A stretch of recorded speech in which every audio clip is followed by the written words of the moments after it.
The Victorian government, of course, has just announced an earlier end to some of the restrictions in that state. And that includes lifting of the controversial curfew, the Premier today said, and he also said that almost 130,000 Victorians could return to work this week. Well, Ines Willox, Chief Executive of Australian Industry Group, he joins me live now from Melbourne via Skype. Ines, thank you so much for your time. So you have been very critical of the roadmap, so-called roadmap, out of the lockdown. Is this too little too late?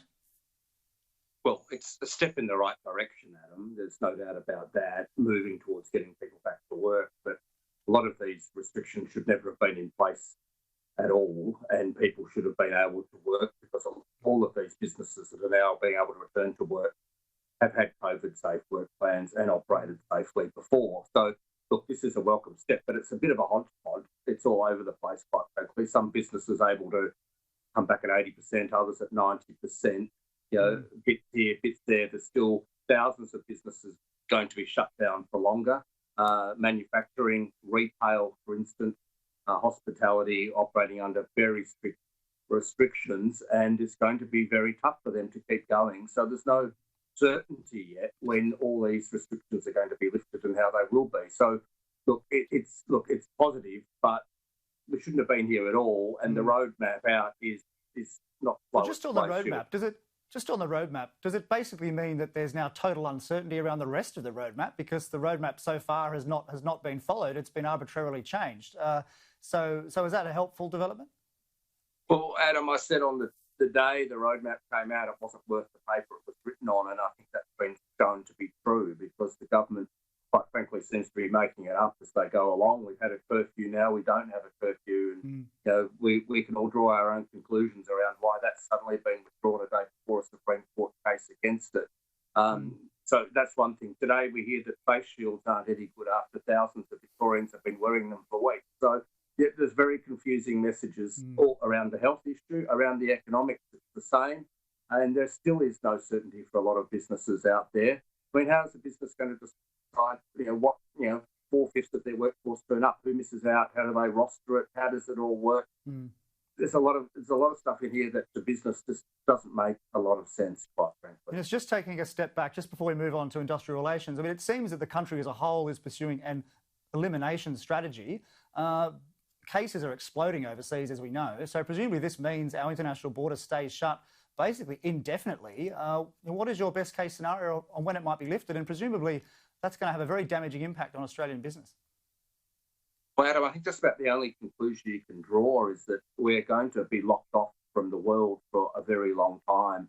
The Northern Hemisphere is going into their winter, so you can expect more cases there. So you won't expect Australia to open up until next year at the very earliest, and even if it does, it would be in a very limited way.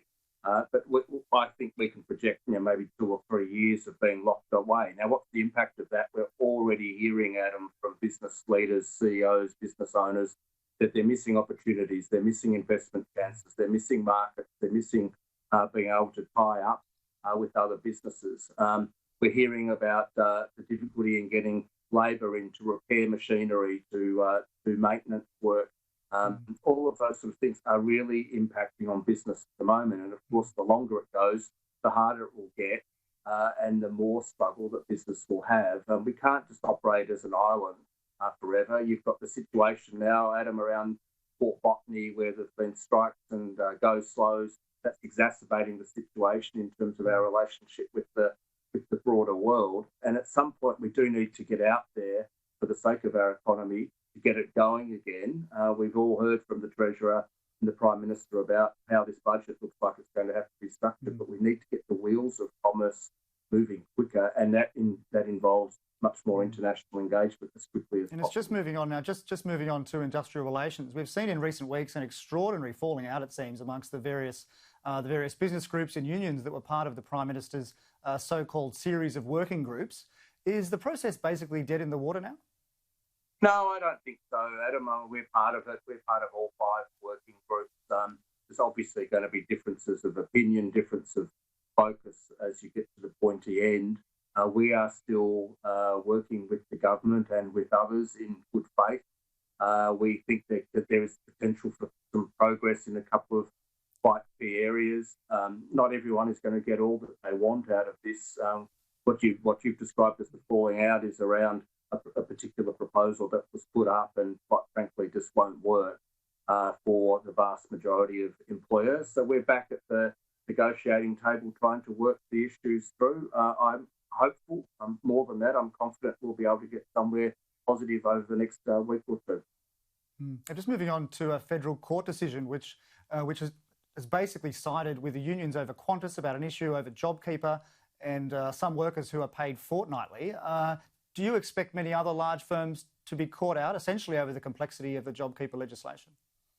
Well, you're right. JobKeeper was complex.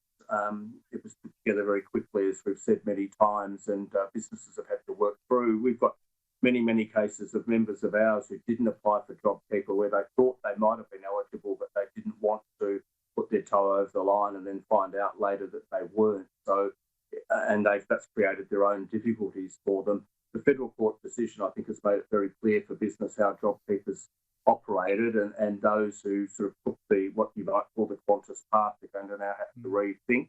But I think, to be honest, I think the great majority of businesses went another way in the way that they sought to apply it, and should be fine. But it has been complex, and we now, and over the next week, Adam, going to a point of reduced JobKeeper, and that's going to provide its own difficulties both for employers and employees. But we can't stay on JobKeeper forever. Ms. Willox, thank you so much for your time today. Thanks, Adam. You take care.